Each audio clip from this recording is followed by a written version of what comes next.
কি আনন্দ, আহা কি আনন্দ, আকাশে সূর্য নিচে মাটি, আহা কি আনন্দ, আহা কি আনন্দ, আহা কি আনন্দ। আরে ও গোপাল দাদা, গোপাল দাদা, এই সকাল সকাল কে আবার পিছু ডাকলো? আরে আমি গো আমি। আমি তো আমি নামে কাউকে চিনি না। আরে তুমি একটু পেছন ফিরে তাকাও তো। আমি তো সামনে যাচ্ছি, পিছনে তাকাবো কেন? ঠিক আছে, তাহলে আমি তোমার সামনে আসছি। আরে দৌড়াচ্ছ কেন? হ্যাঁ, আরে দাঁড়াও দাঁড়াও বলছি, দাঁড়াও, নইলে কিন্তু আমি মহারাজের কাছে যাব। হ্যাঁ, ও ভোলা তুমি? আরে আগে বলবে তো, আমি করছিলে কেন? একদম কথা ঘোরাবে না গোপাল দাদা। এবার বলো কি বলছি। দেখো, আমি তোমাকে আগের বছর 50 মোহর ধার দিয়েছিলাম। কি তোমার তো মিষ্টির দোকান, ধার দিলে তো লোকে ছুরি কাঁচি ধার দেয়, তুমি মোহরে ধার দেওয়ার ব্যবসা শুরু করেছো কবে থেকে বলো দেখি? আবার কথা ঘোরানো শুরু করেছো। আমি এবার কিন্তু সত্যি মহারাজের কাছে যাব। আরে মজা করছি তো। আরে বারবার আমাদের মধ্যে মহারাজকে টেনে আনার কি দরকার বলো তো? সে না টানলাম, তবে তুমি ওই আমার 50 মোহর সুদ সহ কবে ফেরত দেবে বলো তো? আর কিন্তু তোমার হাতে ওই 1 সপ্তাহ সময় আছে। হ্যাঁ, 1 সপ্তাহ মানে কতদিন ভাই? 7 দিন, 7 দিন। 7 দিন? আচ্ছা 7 দিন মানে কত ঘন্টা? 24 গুণ 7, মোট ওই 168 ঘন্টা। ও, অনেক সময় আছে। দেখো গোপাল দাদা, তোমার সাথে কিন্তু আমার ওই কাগজে কলমে লিখিত পড়িত আছে। হ্যাঁ, যদি ওই সময়ের মধ্যে তুমি আমার কাছ থেকে নেওয়া ওই অর্থ আমাকে ফেরত না দিতে পারো, তাহলে কিন্তু তোমার ওই বাড়ি ঘর সব আমার হয়ে যাবে। হ্যাঁ, হ্যাঁ, মনে আছে মনে আছে। এখন রাজসভায় যাই, 168 ঘন্টা পেরিয়ে গেলে চলে এসো, কেমন? বেশ, কথাটা মনে থাকে যেন। হ্যাঁ, তখন আর কিন্তু কোনো চালাকি করতে যাবে না, আমি সোজা মহারাজকে বলে দেবো। ঠিক আছে ঠিক আছে।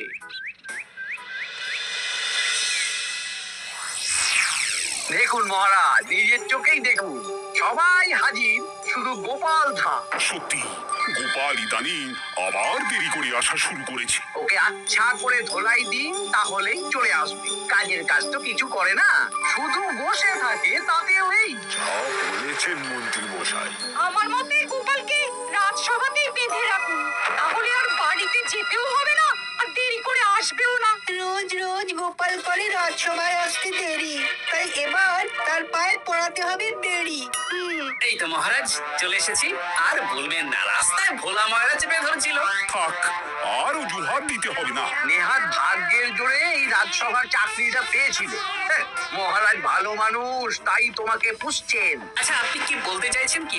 আমি বলতে চাইছি যে মহারাজ যদি তাড়িয়ে দেন, তাহলে তোমার কি কিছু করে খাওয়ার যোগ্যতা আছে গোপাল? আপনার নিজের যোগ্যতা আছে? আছে বলেই মুখ ফুলিয়ে বলছি।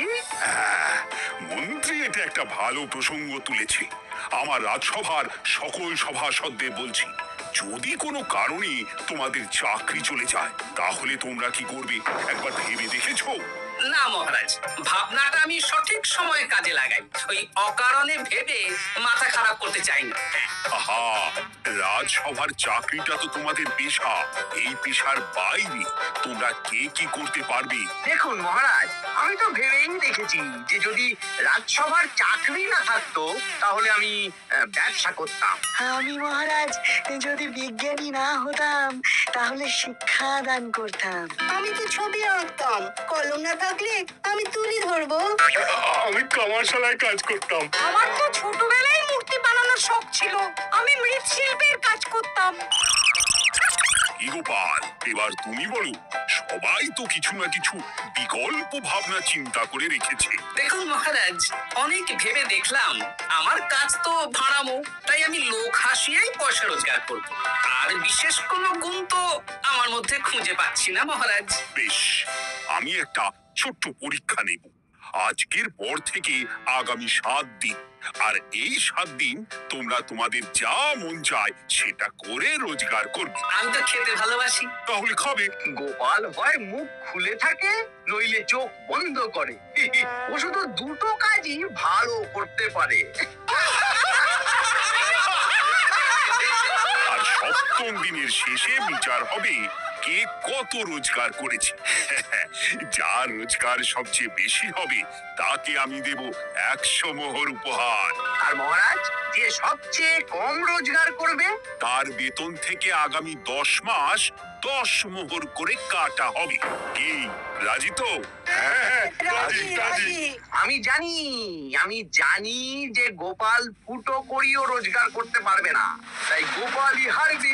বেশ, আর যদি অন্য কেউ হারে? তাহলে আমি নিজের বেতন থেকে তাকে আগামী 10 মাস 10 মোহর করে দেব। ব্যাস, এবার তোমরা কাজে লেগে পড়ো।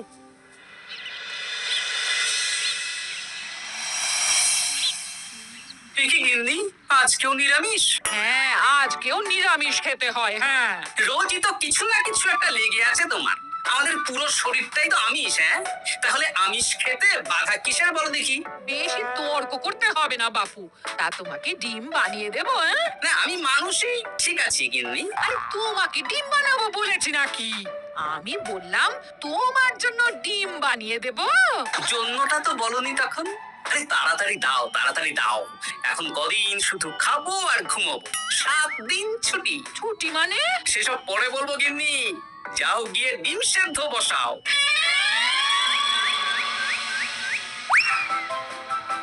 আরে করছোটা কি? বাড়িতে যা মোহর আছে সব তুলে কোথায় নিয়ে যাচ্ছ? আড়ত বাজারে। কেন কেন? তুমি আড়তে গিয়ে কি করবে? আড়তটাই কিনে নেব। কেন? তাহলে খোলা বাজারের সব ব্যবসায়ী আমার কাছে আসতে বাধ্য হবে, আর আমি ভালো মুনাফা রেখে সব বিক্রি করব। এ কি? রাজবাড়ি সুখে চাকরি ছেড়ে দিলে নাকি?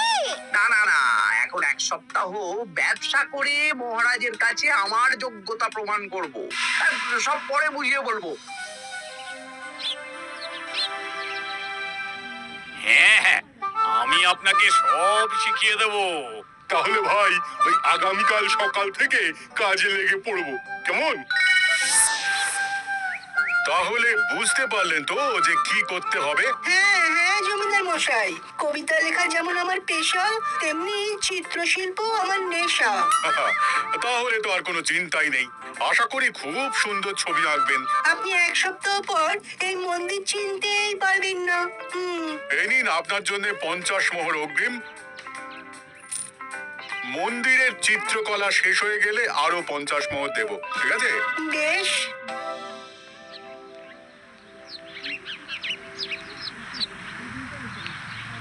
এই হাত চালা, হাত চালা। হাত পা সবই তো চালাচ্ছি মন্ত্রী মশাই। আপনি এত শাকসবজি আনাজ দিয়ে করবেনটা কি? আমি এখন 7 দিন কৃষ্ণনগরের বাজার নিয়ন্ত্রণ করব, তাই সব জিনিসপত্র আড়ত থেকে আমি নিজেই কিনে নিয়েছি। এবার সাধারণ বাজারের দোকানদাররা আপনার কাছে আসবে। কাল সকাল থেকে শুধু মোহর গুনবো।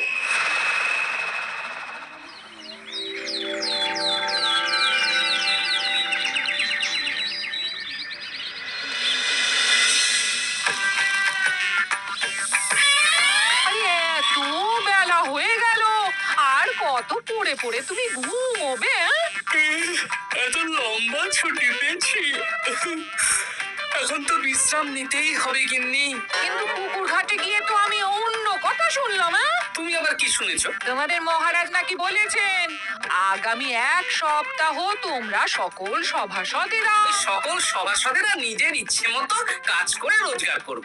আমার কাজ তো ভাড়ামো করা, তাই ভাড়ামোর সুযোগ এলে সেটাই করব। কিন্তু যদি সুযোগ না আসে, তাছাড়া যার রোজগার সবচেয়ে কম হবে তার তো বেতন থেকে 100 মোহর কাটা হবে গো। এই খবরও পেয়ে গেছো?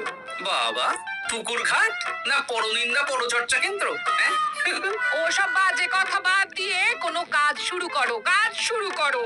এরকম গা এলিয়ে শুয়ে থাকলে ভগবান এসে তোমাকে পয়সা দিয়ে যাবে না গো। গোপাল দাদা, ও গোপাল দাদা, বলছি গোপাল দাদা, কি খবর গো? এই তো গতকাল তোমার সাথে কথা হলো, আজ একেবারে বাড়িতেই চলে এসেছো। তোমার যা হালচাল তাতে তো মনে হচ্ছে ওই কদিন পরে বাড়িটা আমারই হবে। আর সেই আশাতেই বসে থাকতো। এই ভোলাময়রা এসেছে কেন গো? এসব কি বলছে? মা ঠাকুরুন, আপনার কাছে আর কি লুকাবো? বহুদিন আগে গোপাল দাদা আমার কাছে 50 মোহর ধার নিয়েছিল। সেই ধারের থেকে 5 মোহরা এখনো আমাকে শোধ করেনি। সে কি? হ্যাঁ, শর্ত অনুযায়ী যদি গোপাল দাদা আগামী ওই 6 দিনের মধ্যে ধার না শোধ করতে পারে তাহলে এই বাড়ি আমার হয়ে যাবে। তুমি আমাকে এত বড় কথা লুকিয়ে রেখেছো? হ্যাঁ, না আমি বলবো বলবো করে বলা হয়ে ওঠেনি আর কি। এবার আপনি দেখুন গিন্নিমা কি করবেন। ভিটে মাটি ছেড়ে কোথায় গিয়ে উঠবেন দেখুন। ইউ, এতেও তোমার হুঁশ হয় না? হ্যাঁ? ধুর, এই অযথা চিন্তা করো না তো, কিছু না কিছু একটা হয়ে যাবে।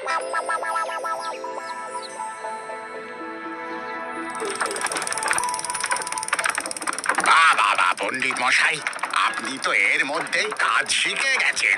আমি তো ছোট থেকেই মাটির পুতুল বানাতে ভালোবাসতাম। বিভিন্ন দেব দেবীর মূর্তি নিজেই বানাতাম, তারপর পুজো করতাম। আমার পরম সৌভাগ্য আপনার মতন পণ্ডিত মানুষ আমার কুমোর শালায় কাজ করছেন। কোনো কাজই তো ছোট নয়। সত্যি সভাকবি মশাই, আপনার তুলিতে জাদু আছে। কি সুন্দর কারুকার্য। সবই আমার মা বাবার দান। আমার বাবাও খুব বড় চিত্রশিল্পী ছিলেন। উনি হাতে ধরে আমাকে ছবি আঁকা শিখিয়েছেন। বাহ বাহ বাবা।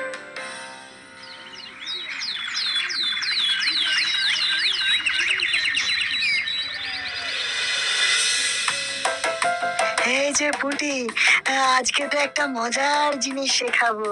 কি জিনিস? নয়ের নামটা তো তোরা পড়েছিস, হ্যাঁ, বল তো। 9 একে 9, 9 দুগুণে 18, 3 9 27, 4 9 36। ঠিক আছে ঠিক আছে, এবার থাম। পুরো মুখস্থ। সে তো বুঝতেই পারছি। এবার মজার জিনিসটা দেখ। 9 কে 9, 9 দুগুণে 18, 18 মানে কি? 1 10 8, হ্যাঁ, এবার 1-এর সাথে 8 যোগ কর, কত হয়? 9 3 9 কত? 27, 2-এর সাথে 7 যোগ করলে কত হয়? 9 36-এর 3-এর সঙ্গে 6 জুড়লে 9। আরে বাস, দারুণ তো। হ্যাঁ, হ্যাঁ। সত্যি বিজ্ঞানী মশাই, আপনি কি সুন্দরভাবে পড়া বোঝান।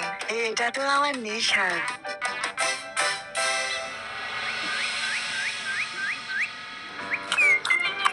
বলছি, তুমি তো দিব্যি বাড়িতে বসেই আছো। হ্যাঁ, কিছুই তো করছো না। সত্যি বলো তো, তুমি ভাড়ামো ছাড়া আর কি কিছু করতে পারো? হ্যাঁ, এই আদেশ করতে পারি। গিন্নি, একটু তরকারি দাও তো, জলের ঘটিটা দাও না। যত সব। আচ্ছা, সত্যি তো ভাঁড় না হলে আমি কি হতাম? আমি কুমোর হতাম।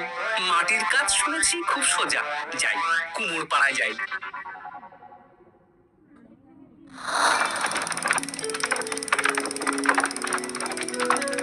আমার কি সৌভাগ্য, রাজসভার 2 জন সভাসদ আমার সঙ্গে কাজ করছে। আচ্ছা, এইভাবে ঘোরাবো? এইটা হলো না, হলো না। এটা কি মুড়ির মোয়া নাকি? দাও, আমাকে করতে দাও, তুমি অন্য কিছু করো।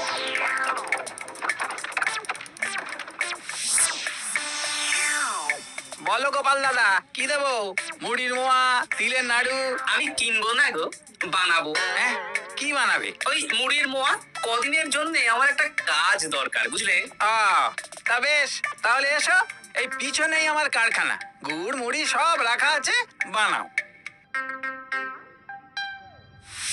এই দেখো, এই যে গুড়ের হাঁড়ি আর ওই যে মুড়ির বস্তা, এবারে বানাও। বেশ। আমি তবে সামনে দোকানটা সামলাই।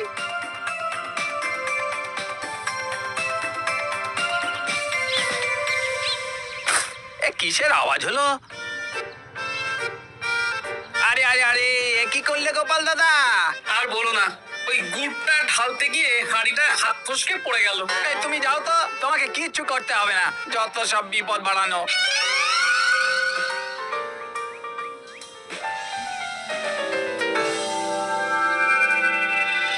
তোমার দ্বারা কিছুই হবে না। হ্যাঁ, সত্যি তো, আমার দ্বারা যে কিছুই হবে না গিন্নি। তাহলে তুমি করবেটা কি? এমন করে বলো না গিন্নি, সবারই খারাপ সময় যায়।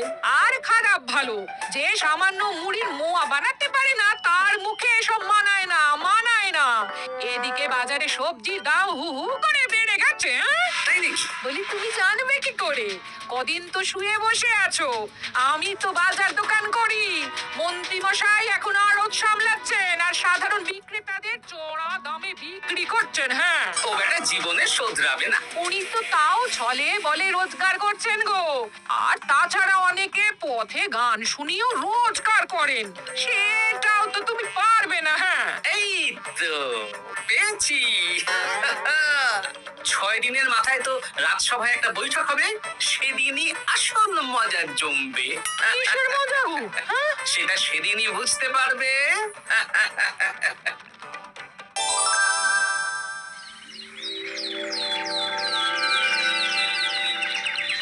তারপর বলো, আজ তো ষষ্ঠ দিন, আজ অবধি তোমরা কে কত কত রোজগার করেছো? মহারাজ, আমি এখনো অবধি 200 মোহর। বাহ বাহ বাহ, আমি মহারাজ 15 মোহর।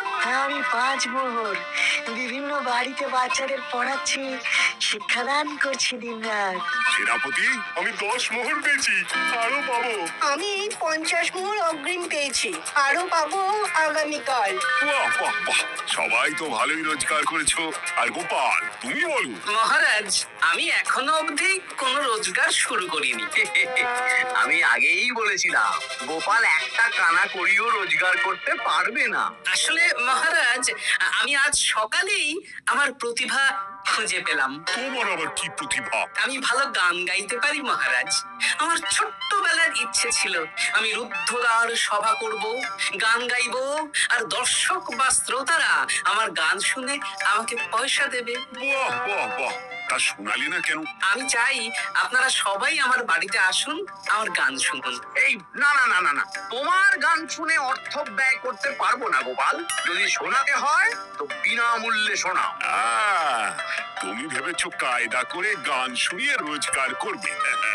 সেসব চালাকি কিন্তু চলবে না। না মহারাজ, আমার গান শুনতে আসার জন্য একটা কানা করিও খরচ করতে হবে না। আমি বিনা পারিশ্রমিকে গান শোনাবো। বেশ, তাহলে কবে শোনাবে বলো? এখনই চলুন, শুভস্য শীঘ্রম। আবার যেতে হবে কেন?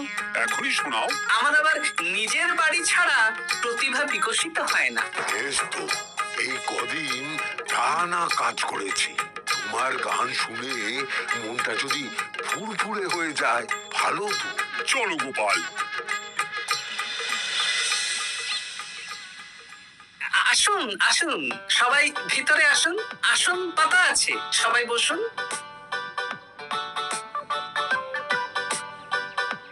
নাও, এবার গান শুরু করো। দাঁড়ান মহারাজ, আমার গান আমি বাইরের লোককে শোনাতে চাই না।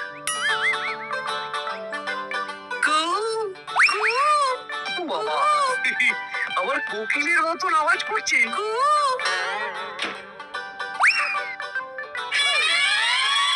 নাও নাও, শুরু করো।